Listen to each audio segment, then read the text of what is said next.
So this is just a relatively short summary of what kind of model execution mechanisms we again identified for the model providers, and then what the model providers need to do in case of those particular model execution mechanisms, and what will be the kind of user experience which we can then expect based on these model execution methods. And I think why it is important, because at some stage we have to start detailed discussions between ourselves, is that how do you want to present your actual model, okay? And this is not a decision for me, this is really a decision for the model providers to start thinking about what is the best out of these options for me and what do I want to follow. And I will try to highlight what you need to do in the various cases. Yep, so let's go into this. So this is the kind of familiar picture now. And out of this familiar picture of the services of the eScience Center, I'm going to concentrate mainly on these ones. So how to register, search for, and most importantly, how to execute models. Okay, so that will be obviously the focus, because we need to describe what you need to do in order to prepare a model for execution in the eScience Center. So just to kind of introduce that and put everything into context, I think we agreed that in the eScience Center, there will be two things, and these two things we started to call resources recently. So we say that there will be two resources in the eScience Center. One type of resource will be called data collection, and the other type of resource will be called model. And if I would like to differentiate between data collection and model, by first hearing, it seems obvious. And we thought that, yeah, okay, so everybody knows what is data collection and what is model. But then thinking about a little bit or having more discussions on this, it turned out that this is not that obvious as it sounds. And sometimes there is a confusion actually. What is a data collection and what is a model? So I thought it's probably worth one slide to kind of revisit that and very clearly explain, at our current understanding at least, what is the major fundamental difference between a data collection and a model. So a data collection is one or more scientific data set which is related to the actual domain science. And that data set typically can be level 0, level 1, or level 2 data set. And level 1, we typically mean the raw data, which is coming from some kind of observation facility, but nothing is done with that data. This is as it is provided by the observation facility. A level 1 data set is typically data that is cleaned. So that means that some kind of low-level manipulation has been run on the data, but not necessarily a model. So this is just some kind of basic operations which were performed on the data. And then the level 2 data set is typically a result of executing one or more scientific models on a lower level, level 0 or level 1 data set, and then receiving the result of this one. And why it is important? Because I think initially there were some confusion between level 2 data sets and certain models. So models, on the other hand, are typically scientific applications that take certain data as input and provide what we call a higher level data set, a level 2 data set, as an output. And what is very important is that from the eScience Center's view, it only makes sense to register a model if that model is accessible and executable on demand by a user. Okay, and this is a very, very important point. So a model registered in the eScience Center is registered there because the user wants to, on demand, execute the model and get some results out of the model. If a model is always executed automatically, so that means that you run the model on an hourly basis, daily basis, monthly basis, whenever, and then it produces a level 2 data set every time it is run, then do not register the model in the eScience Center only register the level 2 dataset, which is provided as an output of the module when it was executed. Okay, so this is very, very, very important, because then that module will not be relevant for a user. What will be relevant for the user is the level 2 dataset, which that module provides. So if the module is always executed behind your closed doors, automatically there is no user interaction. There is no point registering that module with the eScience Center. Register the output of the module as a level 2 dataset. And obviously that level 2 dataset can be periodically updated itself by the module which runs in the background, but that's not a module from the eScience Center point of view. Yeah? So this is very, very important, I think, before we go into anything else. Now, we already discussed, I think, in the previous presentation, is that what do you need to do with the data collection or module to share it through the eScience Center? So first of all, you need to register your data collection and module with the eScience Center, which means that you need to prepare the SPAS-based metadata based on the ontology which Ivan has just presented. So you need to prepare those set of XML files, which describes the various properties of the data collection or the module. And this was again discussed in pretty much detail in the previous presentations. Then you need to validate these XML files against the XML schema, and the eScience Center is going to do it for you. So when you upload to the eScience Center, then the eScience Center is going to do an automated validation. And after that one, upload the XML files to the eScience Center through the graphical user interface, which I have shown you. Please keep in mind the eScience Center can only validate your XML files from the syntactic point of view. So we will not be able to judge whether your metadata makes actually sense. We will check whether it is syntactically correct or not. So that's still your responsibility that your metadata makes sense. If you say that my observed property is A, and then you're observing B, that's not something which we can correct. And then the user can use an ontology-based search facility in the eScience Center, which is to find the required data collection or module. Okay, so use the ontology-based search, and then using this ontology-based search on the keywords or on the metadata which was specified at registration time, the user can find the right data collection or the right module. Now, how a module can be executed, and this is the real kind of concern of this talk. First of all, as I said already, modules always need to be registered with the eScience Centers first, so you cannot execute a module before the owner of the module registered it with the eScience Center. And then you need to find the right module. So then you need to run a metadata search and find the right module. And once the right module is found, then there are 3 ways of executing this. And these are the 3 ways I would like to go into a little bit more details. You have already seen these 3 ways in my previous presentation. So one way is to execute it on a PITHIA site or node. This means that the module will run in an external place, okay, in the site or node which offers the module. And the user interface for this module can be the original user interface as it is offered by the module, or can be an automatically generated user interface which the eScience Center generates based on certain information. And I'm going to explain what these are. Second option, it can be executed in the EGI cloud. So this means the magic which we can apply.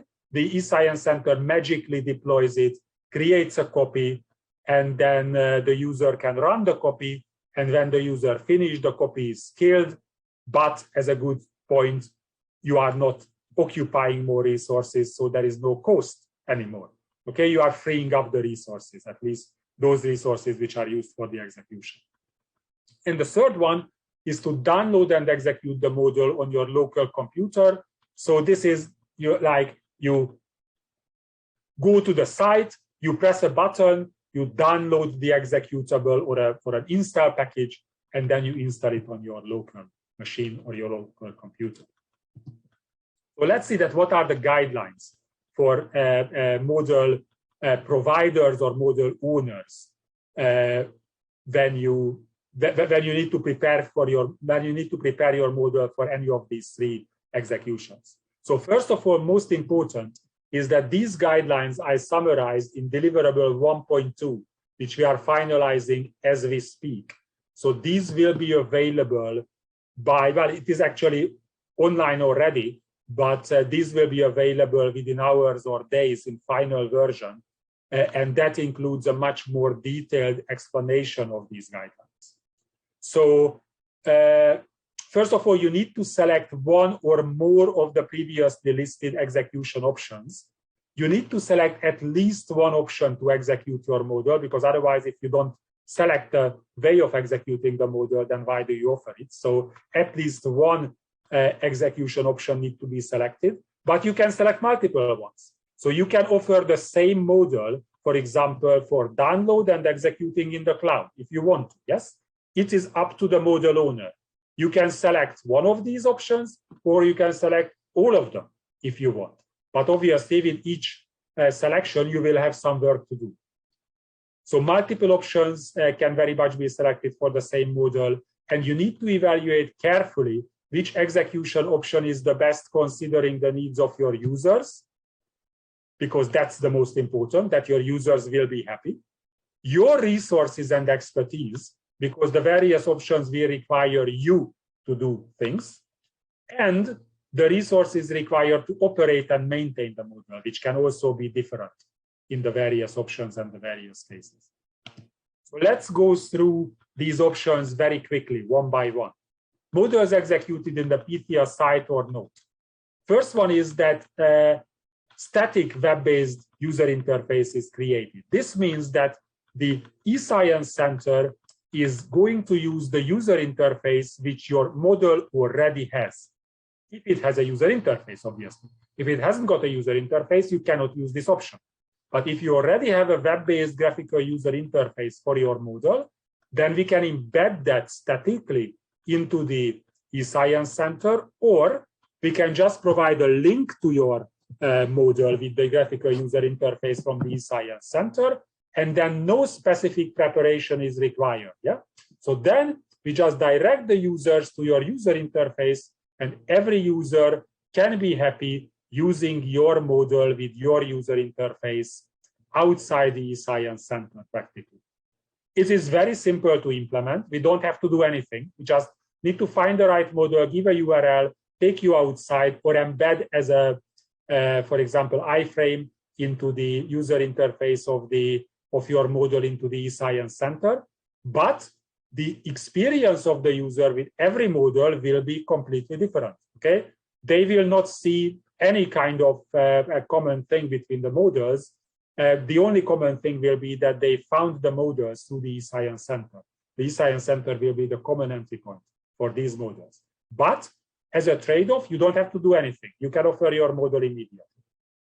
Second option is that we can generate dynamically a web UI, a web graphical user interface in the eScience Center if you use a standard API to access your models. So this means that the eScience Center takes the standard API in front of your model, and based on this standard API, automatically generates a web interface with a common look and feel to all models. But this one requires, as a trade-off, work from the model owners. This requires that the model owner creates a standardized API. For example, we can agree on the open API specification within the project, and then every model owner who would like to offer their model in this way needs to prepare open API compliant RESTful API specification for the model. There are tools to do that. So for example, we suggest Swagger as an openly available tool to create this RESTful API specification. And then at publication time, we can access this open API specification, and before execution or at execution time, we can dynamically generate this web form But as I said, this requires some work from the module developers, because then you need to develop this standard API in front of the module. While in the first case, you didn't have to do anything. The advantage of this one, that the users will have exactly the same kind of user experience. Applications from the eScience Center somehow will look very, very similar to each other regarding their look and feel. Second option is that you offer your module besides the first option, or replacing that through cloud-based execution. For example, in the EGI cloud, we can also support other clouds as well, but EGI is our dedicated cloud provider. So in this case, the model can be automatically deployed and executed from the eScience Center practically by one click in the EGI or other cloud. But this may require a little bit more effort from the module providers or others. But as a trade-off, this will provide you portability and scalability. So this means that if you have 100 users using your module at the same time, they will all use a different copy of your module on different cloud resources, and they are not going to bother each other. And if one of them is using the module with large kind of computational requirements, then his or her module can automatically scale up in the cloud and can use more resources. And also, this kind of thing can facilitate much more creation of workflows in the future, when we need to combine multiple modules into more complex things. So these are advantages of this approach. And we demonstrated this with a proof of concept on the Steam or Swift model. And we provided also guidelines in D1.2 what the model owners need to do. A little bit more to do, but a little bit more to gain as well. Two things you need to do. One, you need to create a Docker container or a set of Docker containers out of your application. It is fairly standard. A lot of resources are available, and Westminster can also help. And you need to create this Tosca-based description file. Practically, you need to provide technical metadata for your application. And again, Westminster can provide support on an individual basis, at least at the beginning, but this is not scalable. So if there is a huge need for this, and a lot of model providers would like to do this, then we are happy to implement a mechanism to automatically create this so-called Tosca-based description. We already do this in another project for a completely different user community for the manufacturing industry. But what we need to do is exactly the same here.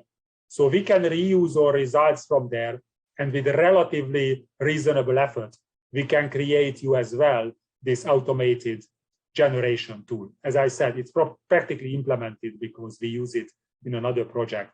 We just finished the implementation of this in another project for a different user community.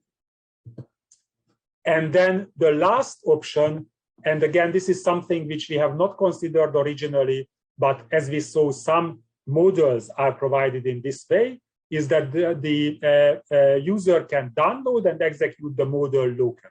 So this means that the module typically in this case, either a single executable or an installation package, and then the user downloads it, and it needs to be installed in a simple way.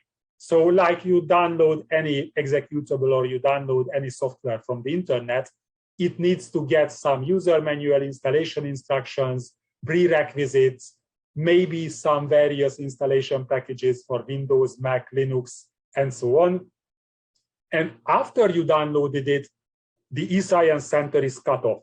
So you only find the application, and you only download the application through the eScience Center. But after that, the eScience Center is not participating in the execution anymore. The execution is happening on the local machine of the user.